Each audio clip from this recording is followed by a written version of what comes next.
Hello, everyone. Hope you are well on this Sunday afternoon. I have three things I'm going to cover with you in this video.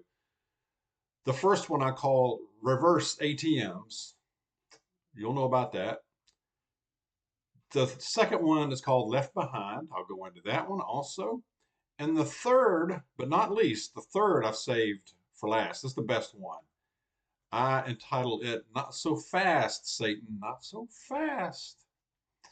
So stay tuned for that one. Also, of course, I have a very good passage that I will share from First Corinthians that I believe you'll get something out of that as well. So the first one, oh, first, I was going to do this video. Usually I do a Sunday afternoon video outdoors, either on the patio or out walking around the yard somewhere. And I was going to do that, and the sun came back out, but it is very windy here, and I mean windy, windy. So uh, that will mess with the audio and stuff will fly everywhere. So I just had to be inside, y'all.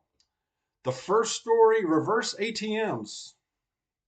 Now, when I was telling Mrs. Dawg about this story, she didn't know about it, and I said, what do you think reverse ATMs is going to be about?" She says, bless her, she said, "Is it when you just use your debit card and you use your debit card and it will reverse money, it reverses money out of your account?" It's so cute. She's so cute. I said, and I laughed. I admit I laughed and I said, "Not exactly, not according to this story, but I mean, in a sense, you're right." But I just had to share that. Had to share that. Reverse ATMs. Somebody shared this with me. I think somebody emailed this to me. Anyway, there are little kiosks that are popping up in places. You might have seen one. Let us know if you've seen this. It's a kiosk where you can insert cash and it will spit out a prepaid card with a Visa or MasterCard name on it. So if you put a $50 bill in there, it will spit out a $50 gift card or prepaid card, rather. And it says that some will even charge you a $3 to $5 fee to use the dang machine. What a racket. What a racket that is. Man. But check that out. Reverse ATM. And just further indication that we're in a reverse world right now. It seems like upside down, good is evil, evil is good. Now these kiosks are popping up in a lot of sports venues, your stadiums, airports, college campuses. Of course, they're going to pop up on college campuses. You know, I'm sure they're catching on like wildfire there.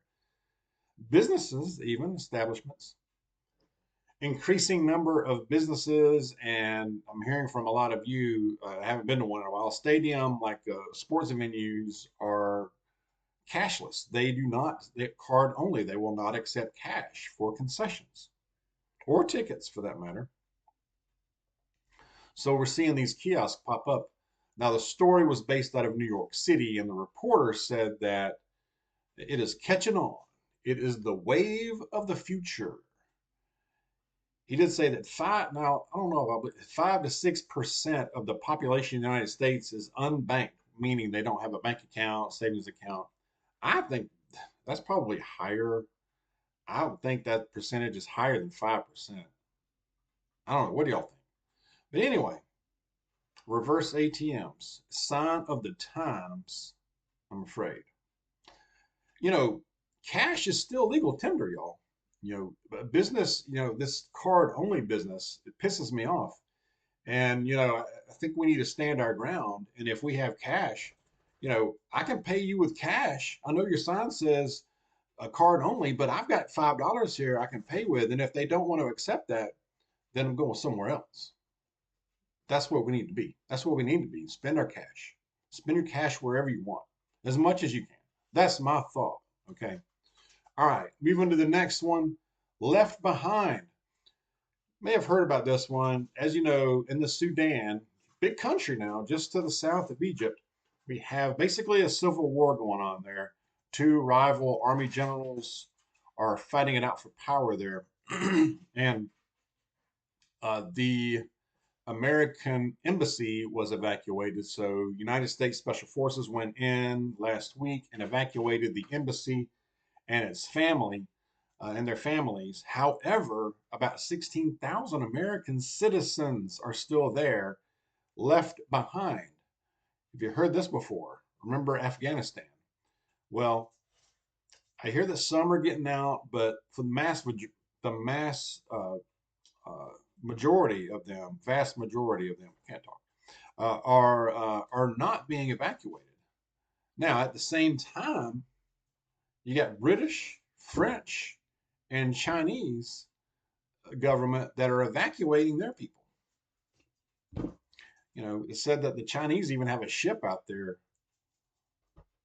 you know, getting their people out of there. I mean, what does that tell you? Very telling.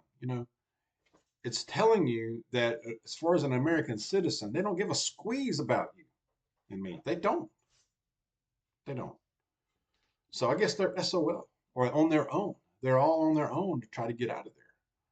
I pray they do. You know, that's terrible. But that's what we're hearing. All right. All right. This is the best one. Not so fast, Satan, or Satan Con, I can say.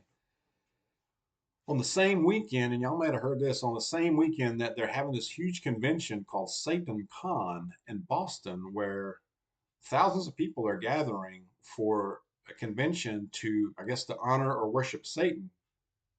On the same weekend, the University of Oklahoma students, college students, now this has been planned for a little while too. They had it yesterday, a big revival concert, Christian revival there at the stadium where the University of Oklahoma football team plays their games. But the University of Oklahoma, now this is college students for the most part, and a outfit called Pulse Ministry has been planning this, but they had estimated about 87,000 people showed up for this. How about that? For a star-studded Christian revival. It was like a concert and a lot of singing and music. And I think that's just good to hear, y'all. I mean, and how about that? I mean, Satan takes it on the chin again with his little, they say it was a big gathering in Boston. Well, what's the response from God? It is the students, not older adults. The kids come back. And their response is, all right, we're going to have us a Christian revival and have like 85, 86,000 people coming. And they did. They showed up. How about them apples? Yes. Now, the Pulse Ministry founder is saying that they are finding that they think that young people are increasingly turning to faith right now, especially in the last year or two. And this is a result of the current American culture. Amen on that. And that's driving it. I can believe that. I hope and pray that's the case. But in our church, we see, we see families and children. It's so good to see. I mean, young families coming in, and a lot of them are coming from the traditional, well, I shouldn't say traditional, the denominations, the big denominations that have lost their way in a big way, and they seek the the the fundamentals. They seek traditional teachings, biblical teachings. Biblical authority. They seek that and they want that, and they are coming in. And it seems like every Sunday we have a new family uh, that's joining, and that's awesome. I mean, and many of them are young families with kids, so it is very good to see. A lot of them are getting baptized. It's really cool. That leads me into my or passage rather. Not so fast, Satan. Not so fast. No.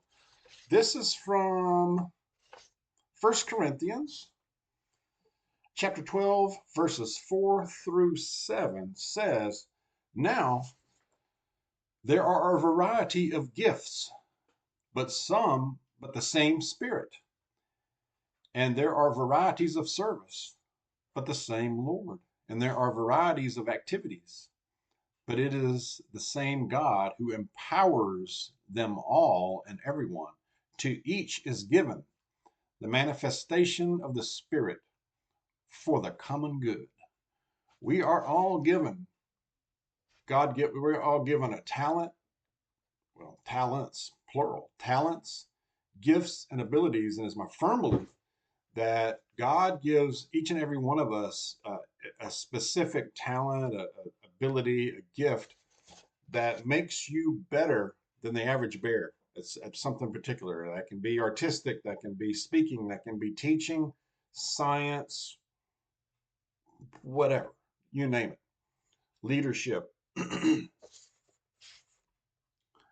And how can you use that? How can you use that? And you can use that not only in the church, you can use it in the church to serve, to help others. And they were talking about that in the service today from our pastor. It's when if you go to a church, or you go to a gathering, church can be a few people. Yes, you get something out of it, but think of it also as that also in another way is that they need you. They need to hear from you. And they need to know who you know, and that's Jesus. That's Jesus the Christ, right? So whether you're in church, your community, at work, how can you leverage your talent, your gift, your ability?